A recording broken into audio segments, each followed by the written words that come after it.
Jóvenes, buenas tardes. Estamos por terminar las clases programadas para el curso. El día de hoy vamos a hablar de una neoplasia muy importante que se ha venido incrementando en incidencia en los últimos años y cuyo arsenal para el tratamiento pues, también se ha incrementado sustancialmente. Es una enfermedad que actualmente se considera una de las más caras del ser humano, pero antes era una condena de muerte prácticamente insalvable y actualmente existen muchas posibilidades de tratamiento. Entonces vamos a hablar acerca del mieloma múltiple. Bueno, el mieloma múltiple es una neoplasia de células plasmáticas. Sabemos que las células plasmáticas son la etapa de modulación terminal del linfocito B, es a lo que aspira a ser prácticamente todo el linfocito B, un productor profesional de inmunoglobulinas, de los anticuerpos, y se caracteriza porque hay una producción monoclonal de las inmunoglobulinas, daño renal, daño óseo y alteraciones inmunológicas. Vamos a ver en la imagen cómo se ven las células plasmáticas en el microscopio. Ahí está. Son células con un citoplasma azul, una basofilia intensa, y llama la atención que junto al núcleo, que casi siempre es redondeado, puede ser bitrinucleado, está una decoloración blanquecina que se llama imagen negativa del Golgi. Eso significa que la célula está produciendo muchas proteínas. Eso, la morfología es característica y es casi siempre de lo primero que empieza o que sabe distinguir, que empieza a distinguir un residente de hematología. Es lo primero que se aprende a ver en el aspirado de médula ósea. La incidencia varía, pero en general se considera que es el 10% de los cánceres hematológicos, y en el año 2000 en Estados Unidos se ajustó la incidencia a 4.3 casos por cada 100.000 habitantes. Predomina hombres sobre mujeres 2-1, alrededor de los 62 años de edad, pero en México estas estadísticas son muy distintas. En México vemos una incidencia cada vez más frecuente en jóvenes, por arriba de los 40 años. Son cursos clínicos más agresivos que en Estados Unidos. Tienen muchísima afectación ósea, daño renal importante, son muy agresivos y pues lamentablemente no tenemos un registro importante acerca de cuáles son las alteraciones cromosómicas características. Vamos a ver más adelante una gráfica que en Estados Unidos y en Europa sí está bien determinado. Aquí casi siempre vemos un comportamiento más agresivo. Es más frecuente en Estados Unidos en afroamericanos que en caucásicos, y su frecuencia en México pues es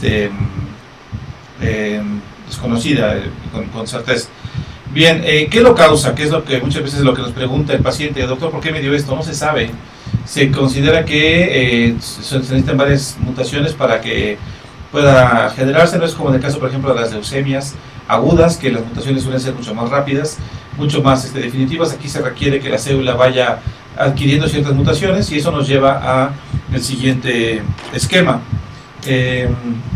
Vamos a ver que hay para el desarrollo del mieloma mutaciones de primer orden y mutaciones de segundo orden. Las mutaciones de primer orden, vamos a ver que esta es la célula estromal, de la cual hemos hablado anteriormente, de la célula estromal. Observamos la célula del estroma, y esta es una célula plasmática. Vamos a ponerla aquí con un color azulito distinto. Entonces esta es la célula plasmática, y ya sabemos que la célula plasmática va a producir un tipo de anticuerpos, ¿no? Bien, para que la célula plasmática pueda tener supervivencia, necesita señales de factores de crecimiento. Esas señales o factores de crecimiento van a venir inicialmente de la célula estromal y van a ser básicamente de dos tipos: la producción de interleucina 6 y la producción del factor de crecimiento vascular endotelial. La interleucina 6 le confiere cierto grado de proliferación, o por así decirlo, de inmortalidad a la célula plasmática. El PEG, al tratarse de células que están produciendo una cantidad importante de proteínas, pues son como una fábrica que requieren que esté llegando constantemente materia prima, y la materia prima llega a través de las vías de comunicación, en este caso pues de los vasos sanguíneos, a través del factor de crecimiento vascular endotelial. Entonces se mantiene constantemente el aporte. De esta manera la célula plasmática pues se mantiene viva, se mantiene viable y puede durar ahí mucho tiempo. Estas son las mutaciones de primer orden, que son las que dan origen al mieloma. Y esta producción de los mediadores inflamatorios, que son los más importantes, son de forma parácrina, que los está produciendo la célula para la célula adyacente plasmática. En las mutaciones de segundo orden, la célula plasmática produce sus propios mediadores inflamatorios. Entonces, esta célula ya no requiere la participación de la célula estromal y va a producir de forma autócrina su propio VEGF. y su propia interleucina 6. Esto a veces da como resultado que la célula no requiera ya estar sujeta al ambiente de la médula ósea, migre hacia los tejidos periféricos y forme tumores de células plasmáticas. Entonces tenemos aquí que hay muchas células plasmáticas que van a empezar a producir aglomeración y formar un tumor. Ese tumor de células plasmáticas que está fuera de la médula ósea se le conoce como plasmocitoma, que en algunas ocasiones puede formar parte del mismo cuadro clínico del mieloma múltiple o bien formar un tumor solitario. Se le llama plasmocitoma extramedular solitario. Hay sitios más frecuentes de desarrollo, que son la columna a nivel de cráneo, pero en general puede afectar prácticamente cualquier órgano, cualquier situación anatómica. Entonces, a veces se presenta el plasmocitoma aislado, solitario, sin la presencia del mieloma múltiple. El tratamiento ahí es muy distinto a que el paciente tenga mieloma múltiple, o bien puede formar parte de la manifestación conjunta del mieloma. Cuando es plasmocitoma solitario, generalmente con radiación es más que suficiente para controlarlo, y hay que vigilar que no progrese. Cuando es parte de la manifestación, bueno, parte del tratamiento para el mieloma también hay que dar radioterapia. Entonces, puede existir de forma solitaria. Bien, vamos a continuar. Entonces, bueno, aquí tenemos una imagen donde nos significa también cómo la interleucina, la célula estromal, produce la interleucina 6 y el BEC. Esto es importante mencionarlo porque durante algún tiempo se hipotetizó que lo que realmente era maligno no era la célula plasmática sino la célula estromal, el microambiente medular. Actualmente se sabe que ambos tienen una interdependencia, pero sí, básicamente la célula plasmática es la que es maligna. Ok, como la función de la célula plasmática es producir anticuerpos, pues vamos a tener aquí que hay una producción policlonal. ¿Se acuerdan de la primera clase? La hematopoiesis es de tipo policlonal. Cuando hay una hematopoiesis que pierde su carácter policlonal, hay patología. Y el ejemplo característico son todas las neoplasias hematológicas. Entonces, en este caso, tenemos un grupo importante de células plasmáticas, aquí la vemos en la gráfica, como están de muchos colores, y producen a su vez todos los diferentes isotipos de los anticuerpos, de las cadenas pesadas y cadenas ligeras. Y a continuación tenemos la siguiente gráfica, a ver si se puede ver un poquito más grande, que tenemos una producción clonal, o sea, un grupo específico de células plasmáticas que vamos a ver en color verde y color rojo, van a producir un solo tipo de anticuerpos y lo van a producir en gran cantidad. Por lo tanto, las células plasmáticas restantes se van a ver desplazadas y la producción de anticuerpos también se va a ver alterada porque va a predominar un solo tipo de anticuerpo. Ya conocemos la estructura de los anticuerpos, tienen unas cadenas pesadas, cadenas ligeras, y generalmente el mieloma múltiple produce un solo tipo de anticuerpo, ya sea de cadena pesada o cadena ligera, o incluso de las dos, y esto es lo que va a dar como daño. Bien, entonces tenemos que puede haber mielomas de cadena pesada, generalmente son de tipo G, M o A. E nunca se ha reportado, anecdóticamente se ha reportado por ahí algún mieloma. Puede haber de cadena ligera, que son básicamente kappa o lambda. Kappa son más frecuentes porque ontogénicamente primero se rearreglan los genes de la cadena ligera kappa. Los genes o los mielomas de cadena ligera lambda son más nefrotóxicos, se suelen afectar mucho más severamente al riñón, pero también podemos tener mielomas múltiples hiposecretores que no producen ningún tipo de anticuerpo. Esos son generalmente menores del 5% de todos los mielomas. Ahora, ¿cómo medimos este componente de la proteína que se encuentra presente en el caso de la producción monoclonal o oncológica o oncológica de la proteína? Bueno, tenemos la electroforesis de proteínas. Ya ven que la electroforesis es pasar una corriente eléctrica a través de un gel que tiene las proteínas para ver cómo, de acuerdo a su peso y a su concentración, se van distribuyendo. Y esta es la producción normal. Si lo vamos a ver un poquito más grande, tenemos la albúmina, que es la principal proteína de la sangre. Luego viene la región alfa 1, alfa 2, la beta, y luego viene la región gamma, que es donde habitualmente se encuentra la región de las inmunoglobulinas. Y es esta región la que se va a ver alterada en el mieloma múltiple, como vemos en esta gráfica, que tenemos otra vez a la albúmina como la principal proteína. Sin embargo, después de las regiones adicionales, vamos a ver un poquito más grande, eso es, como tenemos la región alfa 1, alfa 2, la beta, y luego la región gamma tiene un pico que a veces supera o con frecuencia supera a la misma albúmina y por lo tanto se convierte en la proteína principal de la sangre. Esta proteína principal de la sangre se le llama componente M de monoclonalidad, y dependiendo de su intensidad y del comportamiento puede dar una afectación muy importante porque la sangre se vuelve muy viscosa y entonces el sistema cardiovascular tiene que enfrentarse a una sangre muy espesa, muy pesada que compromete el intercambio de oxígeno y por lo tanto el paciente tiene habitualmente manifestaciones cardiovasculares o manifestaciones neurológicas. Adicionalmente, como vamos a ver más adelante, el mieloma daña en los huesos y libera mucho calcio, lo que también provoca muchas alteraciones cardiológicas y neurológicas. Bien, esta es el comportamiento habitual de la gráfica del mieloma múltiple.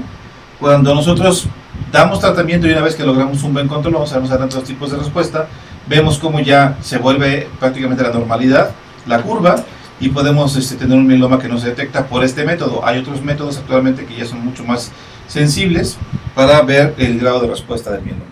Ok, entonces siempre es importante hacer la determinación de las proteínas M y esto tiene como beneficio poder hacer el diagnóstico inicial, poder medir la respuesta al tratamiento que tanto va disminuyendo, ajustar ese tratamiento en caso de que no se tenga la respuesta adecuada y vigilar recaídas.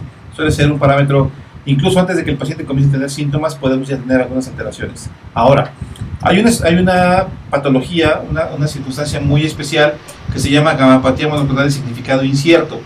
La gamapatía monoclonal de significado incierto es esta presentación anormal de la electroforesis, donde vemos que el paciente tiene la región de la albúmina, alfa 1, alfa 2, la beta, y la región del pico de la inmunoglobulina. Este pico M se presenta de forma aislada, solamente se presenta, podemos poner el pizarrón, esta solamente se presenta la presencia de la proteína monoclonal, pero eso no significa que el paciente tenga alteraciones. Bien, entonces la gamapatía monoclonal de significado incierto, o en BUS, en sus siglas en inglés, se caracteriza solamente por la presencia de este componente monoclonal, sin ninguna otra manifestación adicional del mieloma múltiple. Se debe vigilar, no requiere tratamiento y la posibilidad de transformación hacia mieloma múltiple es de 1% por año. O sea, realmente es muy baja, ¿no? Entonces no necesitamos gran cosa. Ok. El mieloma múltiple también provoca daño óseo. Este daño óseo va a estar dado por tres factores que tienen como objetivo o como mecanismo en común que van a activar al osteoclasto.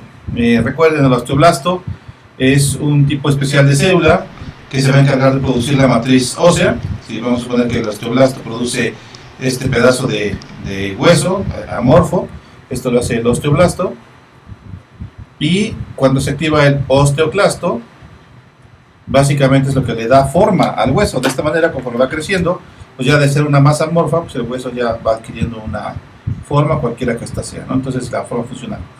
Entonces la activación del osteoclasto lo que hace básicamente es empezar a producir ese tipo de daño.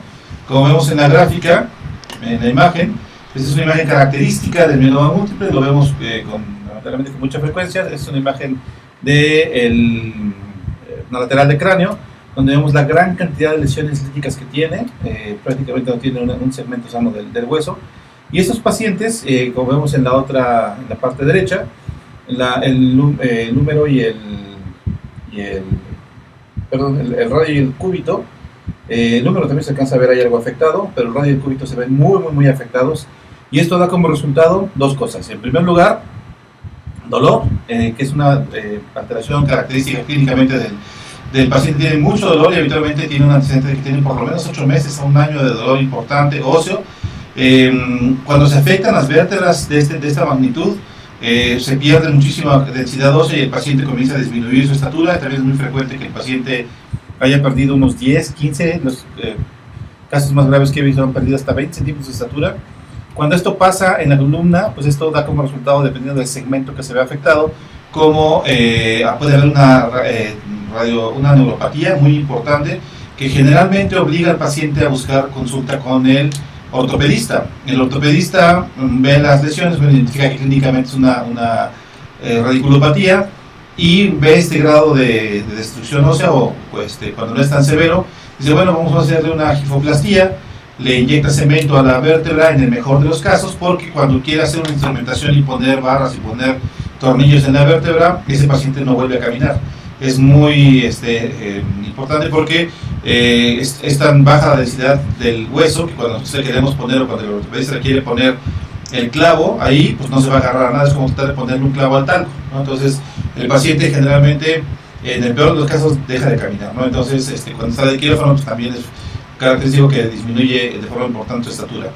Y hay fracturas espontáneas en esta parte, en esta zona del hueso que está dañado, pues se rompe muy fácilmente. El paciente a veces ni siquiera necesita hacer un esfuerzo importante o tener un traumatismo.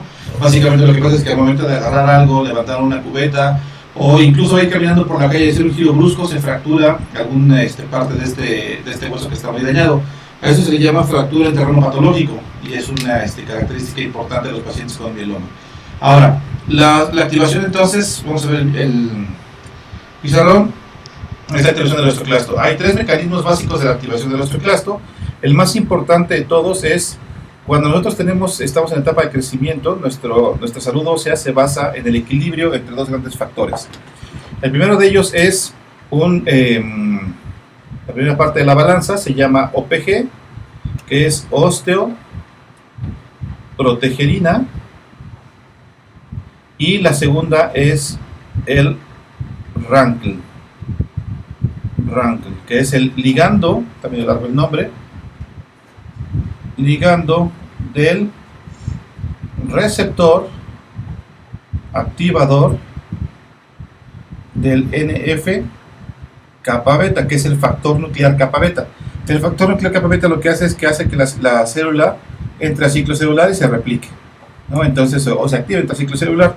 ¿De quién es el ligando activador de kappa beta? Del osteoclasto. Entonces, cuando estamos en la edad pediátrica, tenemos predominio de la actividad de la osteoprotegerina porque hay mucha formación de hueso. Entonces se activan los osteoblastos. Los osteoclastos también están activos porque son los que le van dando forma al hueso, pero no están activos de forma importante. En la etapa adulta tenemos un equilibrio y cuando llega la etapa adulta mayor, cuando el paciente ya es anciano, predomina el RANKL, entonces viene la osteoporosis, que se caracteriza por activación importante de los osteoclastos y pérdida de la mineralización del hueso. En el mieloma múltiple, la activación del RANKL corresponde al 95% de la actividad lítica ósea y se activan los osteoclastos. Los siguientes 2 mecanismos son activación del MIP-alfa, que no es el médico interno de pregrado más macho de todos, sino que significa péptido inhibidor de macrófagos tipo alfa, que activa también el osteoclasto. Y en tercer lugar, el factor derivado del estroma tipo 1, del cual ya hablamos en hematopoiesis, que también activa. Entonces, estos corresponden solamente al 5% de la activación de los osteoclastos. El más importante es el RANKL. Y sobre esta vía es sobre la que actúan los bisfosfonatos. Y también actualmente el denosumab. El denosumab es un anticuerpo anti-RANKL que da como resultado la disminución de la resorción ósea, sobre todo por ejemplo en las metástasis, y disminuye mucho el daño óseo en el paciente con mieloma múltiple. Bien, entonces, ahora, daño renal. En el mieloma quedamos que daña hueso, daña riñón y daña el sistema hematopoyético. ¿Cómo daña el riñón del mieloma múltiple? Bueno, recordemos que el mieloma múltiple, el riñón tiene en la membrana de filtración glomerular, tiene 3 elementos anatómicos que son las células endoteliales, la membrana basal glomerular y los podocitos. Entonces, cuando tenemos alteraciones de cualquiera de los elementos de la membrana, va a haber pérdida de la función renal, y aquí llegan los anticuerpos que se están produciendo por el mieloma y dan 2 tipos de daño. Se depositan las inmunoglobulinas en el glomérulo, que es como si estuviéramos aventando flechas directamente para la membrana de filtración glomerular. Y segundo, lo más importante, la carga eléctrica de estas inmunoglobulinas son los que dan como resultado la pérdida de la función, y entonces da como digamos el mecanismo básico, la repercusión más importante es que van a comenzar a tirarse proteínas. Recuerden que el riñón habitualmente no tira proteínas. Aquí se va a dar este daño, y básicamente las proteínas que vamos a estar checando o vamos a estar viendo son las proteínas en las cadenas ligeras, que van a estar provocando esta caída o esta pérdida a través del riñón. Este daño renal, este daño al mieloma es reversible con tratamiento. Lo que hacemos básicamente es comenzar una hidratación muy intensiva para tratar de remover mecánicamente las inmunoglobulinas, las proteínas, que son proteínas que están ahí, y empezamos a utilizar también esteroide para que se dejen de producir las proteínas, las inmunoglobulinas. Entonces, Ese es el mecanismo. Recuerden, el más importante es la carga eléctrica de las inmunoglobulinas y no tanto la presencia física de las inmunoglobulinas que dañan la membrana basal glomerular. Bien, entonces quedamos que el mieloma múltiple se caracteriza por doloroso, que suele ser el cuadro clínico o la característica clínica más importante, fracturas patológicas, pérdida de peso, algunos pacientes presentan fiebre, hay anemia, ¿no? Y hay alteraciones neurológicas producto de la hiperviscosidad sanguínea y de la hipercalcemia. Y pues como no se producen los demás anticuerpos, pues hay infecciones recurrentes. ¿Cómo hacemos el diagnóstico? Bueno, son los criterios del SWOG, del Grupo Oncológico del Sudeste, los que la mayoría de los hematólogos siguen, y también fueron descritos por Alexanian, y implica una serie de criterios mayores y criterios menores. Los criterios mayores más importantes, como podemos ver en la gráfica, son plasmocitos o células plasmáticas más de 30% en la médula ósea, que haya una demostración de producción normal de inmunoglobulinas, que puede ser la IgG más de 3.5 gramos o la IgA más de 2.5 gramos, que haya una inmunificación positiva en suero o en orina. Podemos ver también cadenas ligeras en orina de 24 horas más de 100 miligramos por decilitro, y pues el componente M en la electroforesis, ¿no? Y también la presencia de lesiones líticas. Y vemos también los criterios menores son plasmocitos más de 10%, pero menos de 30%, que haya lesiones líticas o una producción anormal de cualquiera de las inmunoglobulinas. ¿Qué apoya el diagnóstico? Actualmente se le conocen como criterios CRAB. ¿Cuáles son los criterios CRAB? Criterios CRAB, que significan literalmente en inglés cangrejo, son calcio elevado. Recuerden, cuando se daña el hueso, al momento que se está haciendo la resolución ósea, hay liberación de grandes cantidades de calcio. Renal, afectación renal, anemia y PON de hueso. Entonces, la presencia de estos son ya actualmente mandatorios de tratamiento. A estos pacientes son los que les vamos a dar tratamiento y son los que apoyan al diagnóstico de mieloma múltiple una vez que hemos demostrado que hay una producción anormal de proteínas y que hay un incremento en la cantidad de células plasmáticas. Sin células plasmáticas no hay mieloma múltiple. Bien, ¿qué utilizamos para detectar estas proteínas? Proteína M, ¿qué estudios? Tenemos ahí, como bien lo vemos en la gráfica, desde una electroforesis muy sencilla de proteínas séricas, es un estudio que prácticamente cualquier laboratorio lo realiza, es barato. Electroforesis de proteínas urinarias, la inmunofijación, que es un poquito más caro, la cuantificación de inmunoglobulinas y la cuantificación de cadenas ligeras, que cada vez tiene mayor relevancia para el tratamiento. Como todo padecimiento oncológico hematológico, viene acompañado de alteraciones citogenéticas. Estas son una de las más importantes que se han demostrado por el grupo francófono. La de lesión del cromosoma 13, 48% de los casos. Las translocaciones del cromosoma 11 y el 14 suelen ser también un problema importante. La T11-14, 21%. La T4-14, 15%. Hiperdiploidía, 40%. Y alteraciones del SEMI, 13%. Las alteraciones del cromosoma 11 actualmente se consideran una de las más importantes y hay ya tratamientos como el Venclexta o Venetoclax mucho más enfocados hacia este tipo de alteraciones, porque se considera que se altera el BCL2. Bien, que una vez que tenemos ya el diagnóstico del mieloma múltiple, pues a continuación lo que vamos a hacer es estadificarlo, o sea, porque el paciente nos va a preguntar generalmente, bueno, ¿en qué etapa estoy? ¿Qué tan avanzado está? Para eso vamos a utilizar un sistema. Se utilizaba antes el sistema de Dury y Salmon, que básicamente medía la carga tumoral. Era muy bueno, durante mucho tiempo fue el más utilizado a nivel mundial. Actualmente se utiliza el ISS, como vemos en la gráfica. Se simplifica y solamente toma en cuenta dos parámetros, beta-2-microglobulina y albúmina. Hay uno que es el revisado, que toma en cuenta alteraciones citogenéticas. En México, de verdad es que es muy difícil. En México no se hace una adecuada cariotipo, porque el cariotipo debe de ser de las células plasmáticas, y que yo sepa no hay ningún laboratorio del país que lleve a cabo el aislamiento, la depuración, la purificación de las células plasmáticas, y por lo tanto no sabemos a qué le estamos haciendo cariotipo. Entonces vamos a utilizar el ISS, lo dividen en tres etapas. La etapa 1 se caracteriza porque tiene una beta-2 microglobulina menor de 3.5 y una albúmina mayor de 3.5, o sea el paciente no está desnutrido. Etapa 2 tiene una beta-2 microglobulina menor de 3.5 y albúmina menor de 3.5, ya empieza con algo de desnutrición, o bien una beta-2 microglobulina entre 3.5 y 5.5. Y la etapa 3 se caracteriza por una beta-2 microglobulina mayor de 5.5. Es importante el factor pronóstico, porque en la etapa 1 el promedio de sobrevida es de 62 meses, en la etapa 2 de 45 meses y en la etapa 3 de 29 meses, aún a pesar de los avances en el tratamiento que hemos tenido con esta enfermedad. Bueno, no se alcanza a ver muy bien, pero básicamente es la historia del tratamiento del mieloma múltiple, y para eso mejor lo vamos a ver aquí gráficamente en el pizarrón. Como mencionábamos, el mieloma múltiple es una patología que se considera una de las más caras del ser humano, o la más cara del ser humano, y hay para todos los presupuestos. Tenemos desde la aproximación más sencilla, más económica, que es melphalan prednisona, que tiene pues muchas décadas en tratamiento. Sin embargo, es una aproximación pues bastante pobre para el paciente. Luego vino el esquema BAD, que es vincristina de medicina de dexametasona. Ese se utilizaba como puente para trasplante porque solamente tenía un porcentaje de respuesta de 14%, y siempre se utilizaba como puente para trasplante de médula ósea. Para el trasplante de médula ósea está bien demostrado que cuando vas a hacerlo tienes que utilizar un acondicionamiento que se llama MEL200, que es melphalan, 200 miligramos por metro cuadrado. En México es difícil conseguir melphalan intravenoso, y cuando se consigue suele ser muy caro. El melphalan vía oral no da una respuesta tan favorable, ¿no? para este tipo de situaciones.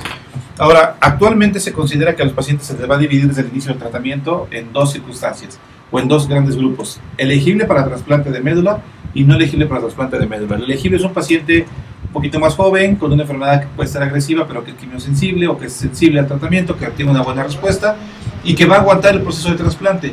Los pacientes no elegibles son pacientes que ya tienen comorbilidades, que no son fit, que son frágiles, y que el trasplante suele ser más perjudicial que benéfico. Entonces, desde el inicio dividimos a los pacientes en una u otra.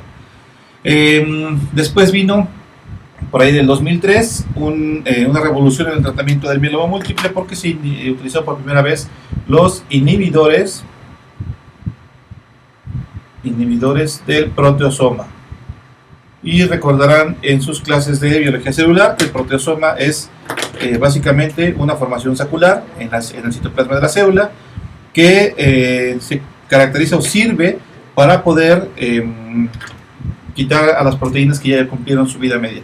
Entonces, esta es una proteína con estructura cuaternaria, ha cumplido su vida media y tiene que ser desechada, porque de lo contrario, si no nos deshiciéramos de las proteínas, lo que pasaría es que se irían acumulando, como pasa en muchas enfermedades, por depósito, y dañarían a la célula de forma muy, muy importante. Entonces, ¿qué es lo que se hace cuando la proteína ya está al final de su ciclo de vida? Lo que se hace es marcarla, se le pone aquí una rayita.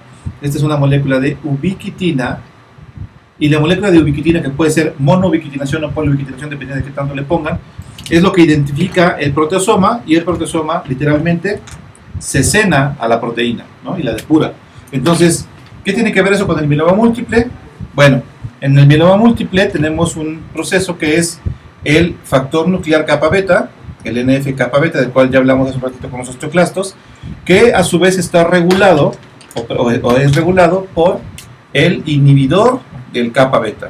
Entonces, esta interacción está alterada en el mieloma múltiple porque el proteasoma constantemente se está comiendo al I-kappa beta. Entonces, está come, y como inhibe al I-kappa beta, el factor nuclear kappa beta está libre y hace que la célula plasmática se replique. Lo que hacemos con el bortezomib, que es el inhibidor del proteasoma de primera generación, actualmente tenemos bortezomib, tenemos carfilzomib, que es el de segunda generación, y tenemos ixazomib, entre otros. Aquí en México están estos tres ya. Es que inhibe el proteasoma y entonces ya no se degrada el I-kappa beta, y al no degradarse el I-kappa beta, ya no está libre, y ahora el que se inhibe es este. Por lo tanto, la célula plasmática se queda quiescente, no se replica y puede ser destruida tanto por el sistema inmunológico como por el resto del tratamiento. ¿Qué otra cosa entonces se da para este paciente? Bueno, se le da el inhibidor del proteasoma, y se descubrió que un medicamento que se utilizó durante mucho tiempo y luego fue proscrito, que es la talidomida. Por ahí de la década de los 50, la talidomida se utilizaba para dar para tratar la hiperemesis gravídica. Los pacientes que estaban con mucho vómito, que estaban embarazadas, le daban talidomida por sus propiedades sedantes, pero sorpresa, cuando nacen los niños salen con focomelia y meromelia, que es cuando no desarrollan los miembros ni pélvicos ni torácicos. Entonces, pues se prohibió bajo pena de muerte, bajo pena de excomunión, la talidomida. en todas partes del mundo, excepto en México. En México se sigue utilizando porque se utiliza para la lepra, la lepra es una enfermedad endémica de nuestro país, se utiliza para ello. En el 99 se dan cuenta de que talidomida tiene efecto antiangiogénico, puede inhibir al BEC, y se comienza a utilizar en pacientes que estaban desahuciados por mieloma múltiple, y oh sorpresa, 30% de los pacientes comienzan a responder. Entonces, en el 2003, el laboratorio Janssen lanza un esquema de tratamiento, bueno, el bortezomib, y se da ahí Belcade, que es el bortezomib, talidomida y dexametasona, que inhibe la interleucina 6 y induce la apoptosis de la célula. Entonces, este esquema pues viene a revolucionar todo el tratamiento hasta que comienza a haber recaídas, comienza a haber los pacientes responden muy bien y después pierden esa respuesta, y entonces se desarrolla la siguiente generación de la talidomida, que es lenalidomida. Lenalidomida es un derivado de la talidomida, y este grupo de fármacos se llaman IMIDs, que son inmunomoduladores. La talidomida es 300 veces más potente que la talidomida para estimular a las células NK, para inhibir al BEC, pero una cajita de talidomida de 21 tabletas de 25 miligramos cuesta 120,000 pesos. Y se tiene que dar durante un chorro de meses. Entonces, el bortezomib también es caro. El bortezomib actualmente ya hay genéricos, pero el inicial es el Belcade. Y el esquema como la lenalidomida anda más o menos como en 210,000 pesos al mes, imagínense, entonces es muy caro. Bien, entonces la lenalidomida comenzó a utilizarse, actualmente también tiene un papel importante en el mantenimiento post-trasplante, y luego vino la segunda generación del Belcade o bortezomib, que es carfilzomib, y entonces tenemos ahorita un esquema que se llama KRD, que es Kyprolis o carfilzomib, R de Revlimid, lenalidomida y dexametasona, que va a estar como en unos 250,000 pesos. Ahí no termina el tratamiento, todavía hay otras dos alternativas. La número 5 es Panovinostat. Todos estos, este es un inhibidor de la deshidratación de las histonas. En México me parece que no existe, también tiene algo de tratamiento, de utilidad. Y la otra que sí es muy importante, que sí existe en México, yo lo he tenido utilizado en 2-3 pacientes, que es Daratumumab. Daratumumab o Darzalex es un anticuerpo anti-CD38, que es un marcador característico de las células plasmáticas, y Daratumumab actualmente se considera pues el último grito de la moda para el tratamiento de los pacientes. Hay un esquema que está llevando a cabo la doctora, un ensayo clínico de la doctora María Victoria Mateos de Salamanca, Marivi, que es Daratumumab más KRD, pero Daratumumab es extremadamente caro. El esquema completo va a andar entre 700 y 800,000 pesos. Entonces, ¿qué es lo que hacemos en los pacientes? Bueno, de acuerdo si son candidatos para trasplante o no candidatos para trasplante, pues elige la mejor terapia para ellos. En la medida de lo posible hay que trasplantarlos y después darles algo de mantenimiento. Si no, pues incluso hay Daratumumab ya para el mantenimiento post-trasplante. Pues como pueden ver, es un medicamento, es una patología muy cara, es una patología que cada vez la vemos con mayor frecuencia y afecta en México principalmente a jóvenes, pacientes más jóvenes de lo que habitualmente se ve en Estados Unidos o en Europa, y eso pues tiene una repercusión muy importante porque generalmente son los encargados o los responsables económicos de la familia. Bien, nos faltan ya una o dos clases más, que esperemos subirles esta misma semana. Pues agradezco mucho su atención y nos vemos pronto. Gracias.